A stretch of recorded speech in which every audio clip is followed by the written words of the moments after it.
वही एक और खबर आ रही है, उसके बारे में भी आपको बता देते हैं कि किस तरीके से मिडिल ईस्ट में छिड़ी हुई ये जंग आगे बढ़ रही है और हूतियों के खिलाफ भी ट्रेनिंग करते हुए यमन के जवान नजर आ गए।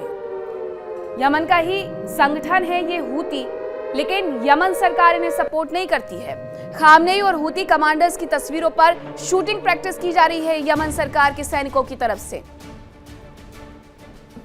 हूतियों को समझाया गया, लेकिन वो सऊदी अरब पर हमला करना नहीं छोड़ रहे हैं, जिसके बाद यमन सरकार क्योंकि सऊदी अरब के साथ खड़ी हुई है, इसलिए यमन के जवान प्रैक्टिस करते हुए दिख रहे हैं। यमन की सेना के स्नाइपर्स खामनेई और हूती कमांडर्स की तस्वीरों पर शूटिंग कर रहे हैं और इस तरीके से प्रैक्टिस कर रहे हैं। दूसरी तरफ अमेरिका अपनी अलग प्रैक्टिस में उतरा हुआ है, रिफ्यूलिंग कर रहा है ताकि जरूरत पड़े तो एक बार फिर से जंग मैदान का हिस्सा वो बन सके।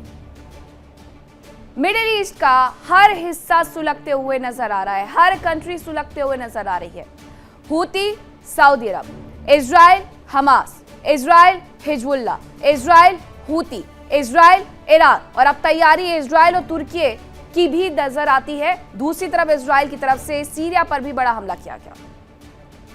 वह ईरान पर आर्थिक प्रतिबंधों को लेकर के यूएस का बयान सामने आ गया है। अमेरिका के वित्त सचिव स्कॉट बेंसिट का बड़ा बयान आया है कि पता नहीं कब खत्म होगा ईरान के साथ टकराव, वो ये कह रहे हैं। ये अमेरिका के वित्त सचिव हैं स्कॉट बेंसिट, बड़ा बयान उनकी तरफ से दे दिया गया है। देखिए, एक तो ईरान पर आर्थिक प्रतिबंध लगे हुए हैं। अब उनसे पूछा जा रहा है कि ईरान तो शर्त आपके सामने रख रहा है कि आप आर्थिक प्रतिबंध हटाएंगे तब जाकर के बातचीत होगी, और अगर आप आर्थिक प्रतिबंध नहीं हटाएंगे तो बातचीत नहीं होगी। जब उनसे ये सवाल पूछे जाते हैं तो वो कह रहे हैं कि मुझे भी नहीं पता कि आखिरकार कब ईरान के साथ टकराव खत्म होगा।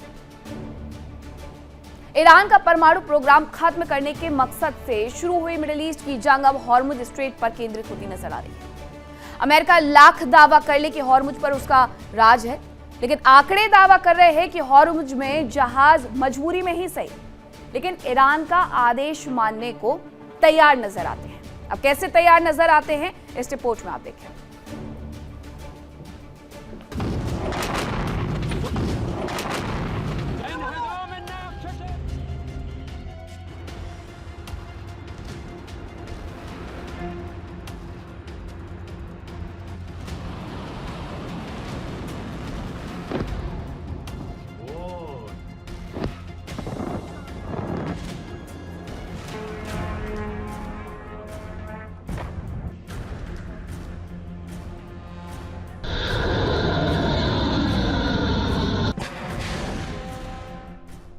फरवरी 2026 ये वो तारीख है जब मिडिल ईस्ट में बारूदी बवंडर शुरू हुआ। अमेरिका और इजराइल ने ईरान के परमाणु प्रोग्राम को रोकने के मकसद से जंग का आगाज किया। पहले ही हमले में अयातुल्ला अली खामनेई समेत कई नेता और कमांडर मारे गए।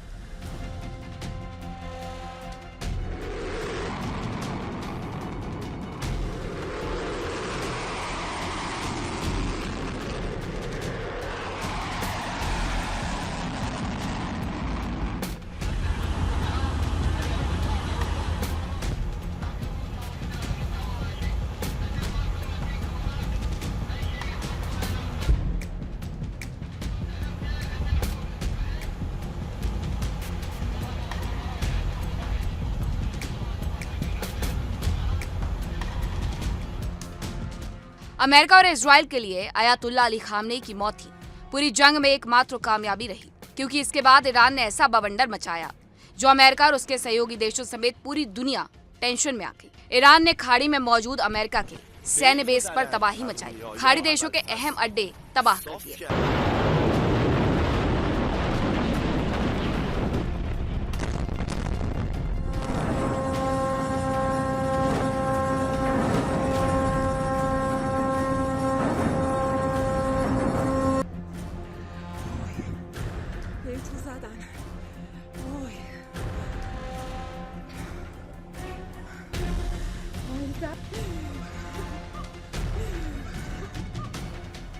जंग के पहले ही आशंका जताई जा रही थी कि ईरान हॉर्मुज स्ट्रेट को रोककर दुनिया को टेंशन में डाल सकता है, और ईरान ने ठीक वैसा ही किया।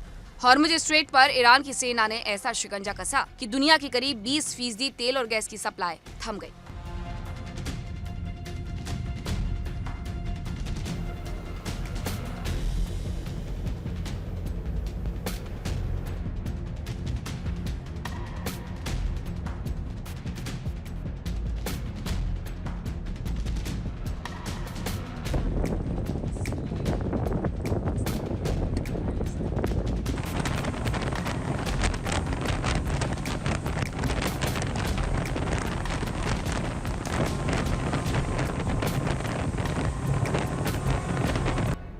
दुनिया के कई देशों में एनर्जी क्राइसिस हो गया। दबाव अमेरिका पर भी पड़ा, लिहाजा अमेरिका ने हॉर्मुज खुलवाने के लिए हर तरह का प्रयास किया। अमेरिकी सेना ने हॉर्मुज के आसपास ईरान के ठिकानों पर हमले किए, ईरान पर आर्थिक दबाव से लेकर मानसिक और सैन्य दबाव बनाया, लेकिन कोई फायदा नहीं हुआ। अंत में अमेरिका ने हॉर्मुज पर सैन्य नाकेबंदी बैठा दी, ईरान की ओर आने और जाने वाले जहाजों को रोकना शुरू कर दिया।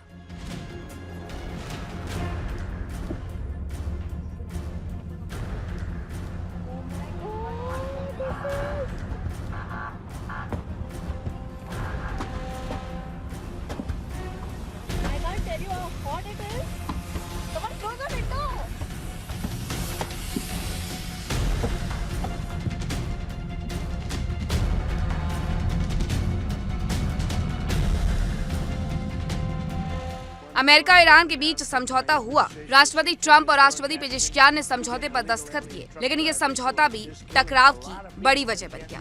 समझौते के तहत ईरान को हॉर्मुज स्ट्रेट के प्रबंधन की जिम्मेदारी सौंपी गई। इसके लिए उसे संबंधित देशों के साथ कोऑर्डिनेशन में काम करने को कहा गया।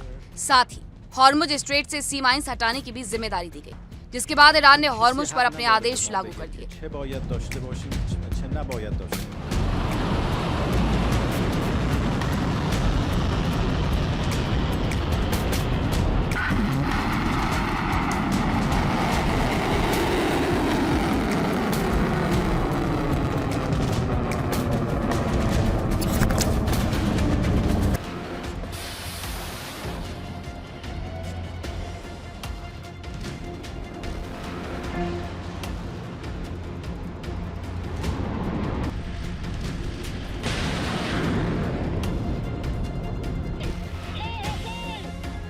ईरान ने साफ तौर पर जहाजों के हॉर्मुज से आने और जाने के लिए सख्त निर्देश भी लागू कर दिए।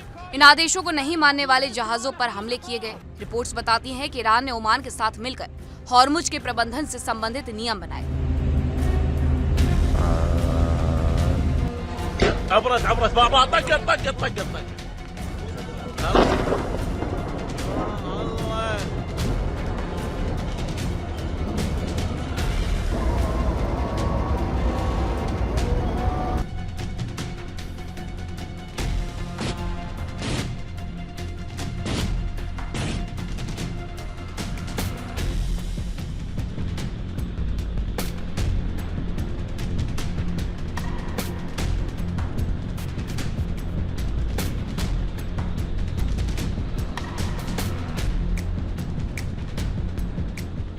अमेरिकी राष्ट्रपति ट्रंप ने कई बार दावा किया कि हॉर्मुज स्ट्रेट खुला है, हॉर्मुज पर अमेरिका का कब्जा है।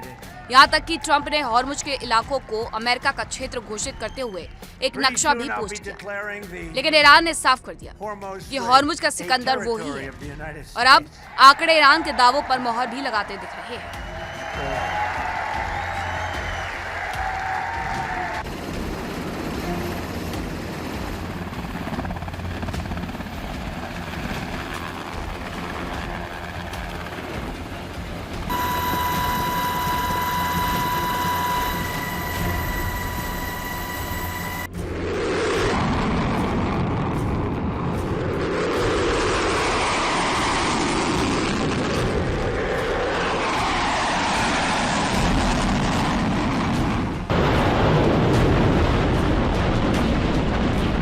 जानकारी है कि 1 से 19 अगस्त के बीच में हॉर्मुज स्ट्रेट से कुल 236 जहाज गुजरे। इनमें से 83 जहाजों ने चाहे अनचाहे ईरान के समुद्री रास्ते को अपनाया, जबकि महज 3 जहाज ही ओमान के रास्ते से गुजरे। हालांकि 2 जहाजों ने पुराने रास्ते को भी चुना, जबकि 148 जहाजों ने कौन सा रूट लिया ये साफ नहीं।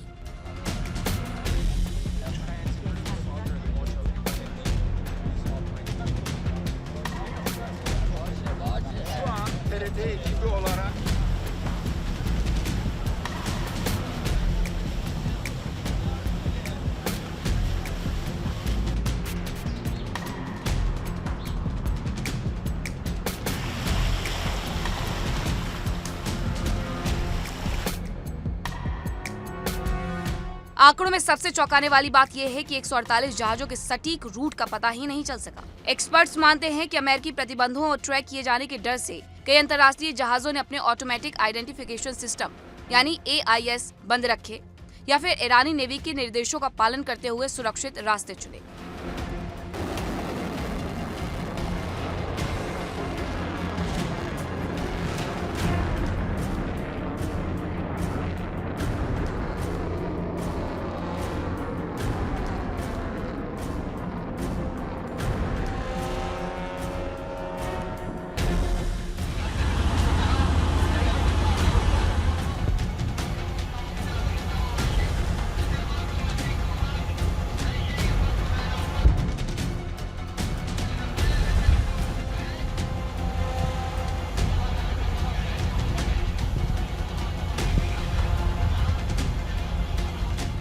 युद्ध के पहले हॉर्मुज स्ट्रेट में केवल एक ही रास्ता माना जाता था जिससे सभी जहाज गुजरते थे।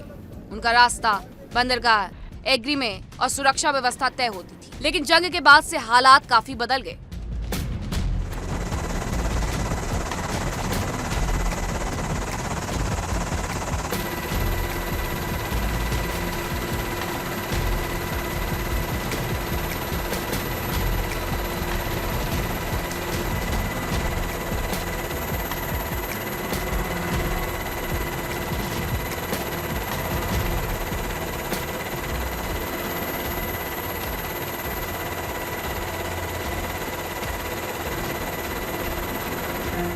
हॉर्मुज के उत्तरी हिस्से का तट ईरान का है। बताया गया कि यहाँ मौजूद लारा कोकेश्म द्वीपों के करीब से ईरान का रास्ता गुजरता है और ईरान के बंदरगाहों और तेल टर्मिनलों तक पहुँचता है। हॉर्मुज में अंदर की ओर आने वाले जहाज इसी रास्ते से आते हैं, जबकि हॉर्मुज का दक्षिणी हिस्सा ओमान के करीब है। अमेरिका इसी रास्ते से जहाजों को गुजरने देता है। अमेरिकी नौसेना की सुरक्षा में चलने वाले कई कमर्शियल जहाज भी इसी रास्ते का इस्तेमाल करते हैं।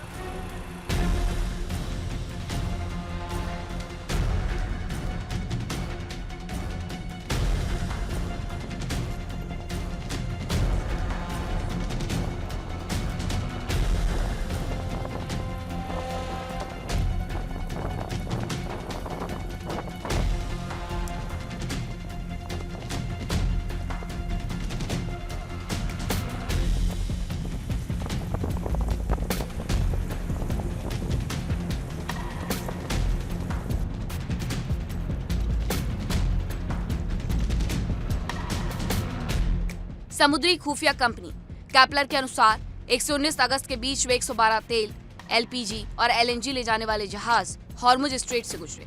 इनमें से 21 जहाज खुले तौर पर ईरानी रास्ते से गए, जबकि 2 जहाजों ने ओमानी रास्ते का इस्तेमाल किया और बाकी के 89 जहाजों का रास्ता साफ नहीं था। यानी इस दौरान हॉर्मुज से गुजरने वाले 80% से ज्यादा तेल और गैस वाले जहाजों की आवाजाही पूरी तरह ट्रैक नहीं हो सकी।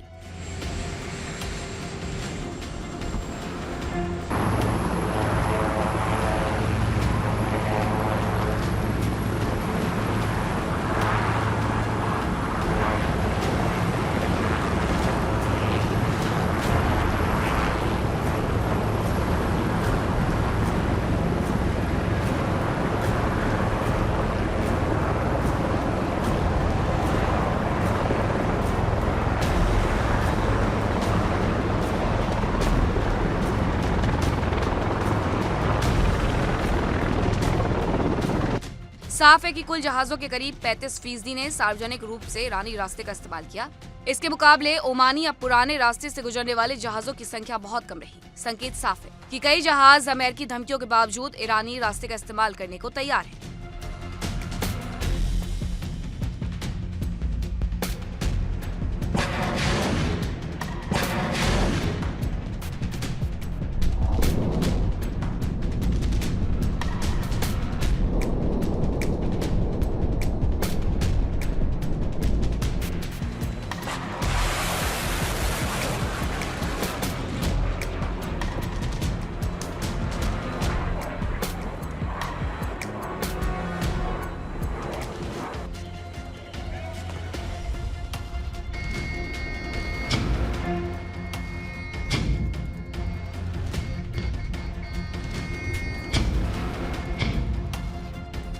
दरअसल अमेरिकी राष्ट्रपति डोनाल्ड ट्रंप ने ईरान के खिलाफ बड़े आर्थिक अभियान का ऐलान किया।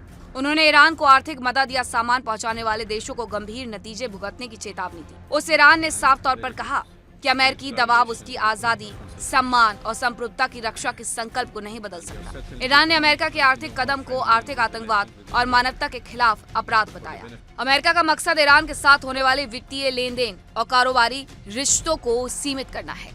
उधर ईरान ने अपने बयान में 19 अगस्त 1953 के तख्ता पलट का जिक्र किया। उसका कहना है कि नए अमेरिकी कदम को उसी घटना की बरसी के आसपास उठाया गया है। ईरानी विदेश मंत्रालय ने इसे अमेरिका की ओर से ईरानी जनता के खिलाफ 73 साल से चली आ रही दुश्मनी का एक और उदाहरण बताया। ईरान ने अमेरिका पर अपनी ताकत का इस्तेमाल करके दूसरे देशों पर दबाव बनाने का आरोप लगाया। ईरान ने कहा कि ये नीति अंतर्राष्ट्रीय नियमों के खिलाफ है, साथ ही नए प्रतिबंधों को आर्थिक आतंकवाद करार दिया। ईरान ने अमेरिकी प्रतिबंधों को आम लोगों के बुनियादी अधिकारों से जोड़ते हुए उनकी कड़ी आलोचना की। विदेश मंत्रालय ने कहा कि इन आर्थिक पाबंदियों का सीधा असर ईरानी नागरिकों पर पड़ता है और इसी वजह से इन्हें आर्थिक आतंकवाद और मानवता के खिलाफ अपराध बताया गया। तेहरान का कहना है कि इस तरह की कोशिशों से ईरान को अपनी नीतियों से पीछे हटने के लिए मजबूर नहीं किया जा सकता। उसने अमेरिका और इजराइल के हर हमले का उसी भाषा में और ज्यादा तीव्रता से जवाब दिए जाने का ऐलान किया। हॉर्मुज स्ट्रेट में तनाव बरकरार है।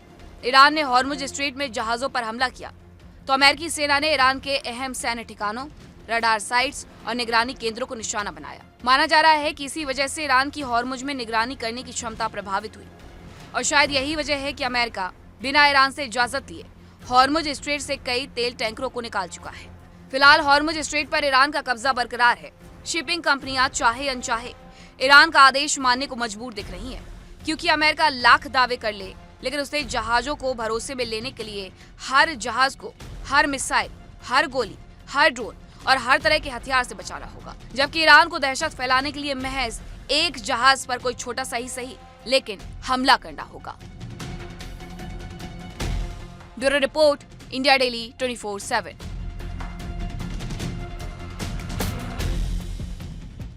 देखिए इंडिया डेली 24/7 अब आपकी स्मार्ट टीवी पर।